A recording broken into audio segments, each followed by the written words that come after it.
இந்த ஒரு நிமிஷம். இது ஐப்பசி மாதம் பௌர்ணமி. ஐப்பசி மாதம் தான் வந்து ஒரு நாளோட இரவும் பகலும் ஒரே மாதிரியாக இருக்கிற ஒரே ஐப்பசி மாதம். இதிலிருந்து சந்திரனோட ஆதிக்கம் வந்து தொடங்கும். இந்த ஐப்பசி மாத பௌர்ணமி அன்னைக்கு வந்து நிலவு வந்து பூமிக்கு மிக அருகில் இருக்கும். அதனால இது அதுதான் சிறப்பு. சந்திரனோட ஆதிக்கம் வந்து இந்த ஐப்பசி மாதத்திலிருந்து அதிகமாக இருக்கும். வெயில் முடிஞ்சு குளிர ஆரம்பிக்கிறது. சந்திரனோட சாபம் நீங்கிற நாளாகவும் இது பார்க்கப்படுது. அதனால சந்திரனுக்கு மிக பிரியமான தானியமான நெல்லிலிருந்து வர அரிசியை கொண்டு சிவபெருமானுக்கு அபிஷேகம் நடைபெறும்.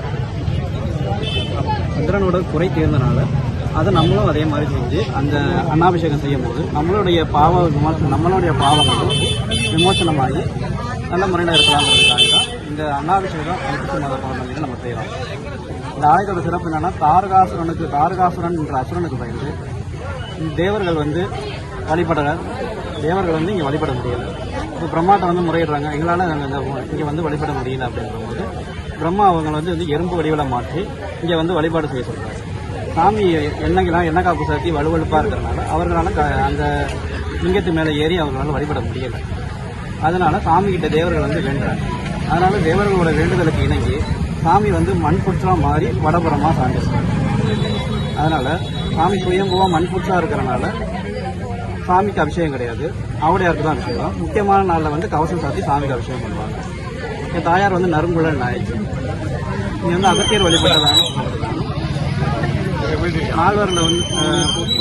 நால்வரில் வந்து திருஞான சம்பந்தர் நாவுக்கரசர் வந்து பாடியிருக்காங்க.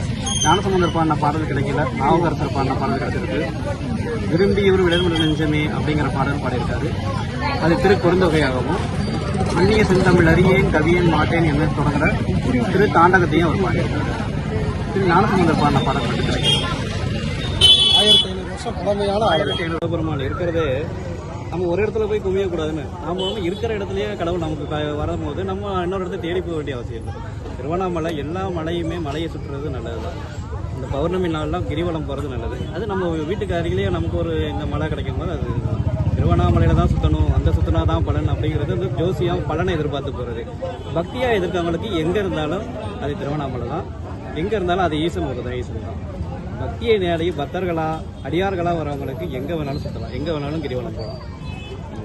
ஜோசியம் பார்க்குறவங்களுக்கு அந்த 4 நட்சத்திரம் பார்க்குறவங்களுக்கு தான், பரிகாரம் பண்ணுறவங்களுக்கு தான் திருவண்ணாமலை அப்படி கிடையாது. சரிங்க. இப்போ திருவண்ணாமலைக்கு போக முடியாது. இப்போ நம்ம பக்கத்தில் சாமிக்கு அடுத்து மிக ரொம்ப விசேஷமாக இருக்கும். அன்னாபிஷேகம் பார்க்குறது சிறப்பு. அன்னத்துக்கு குறைவு இல்லாமல்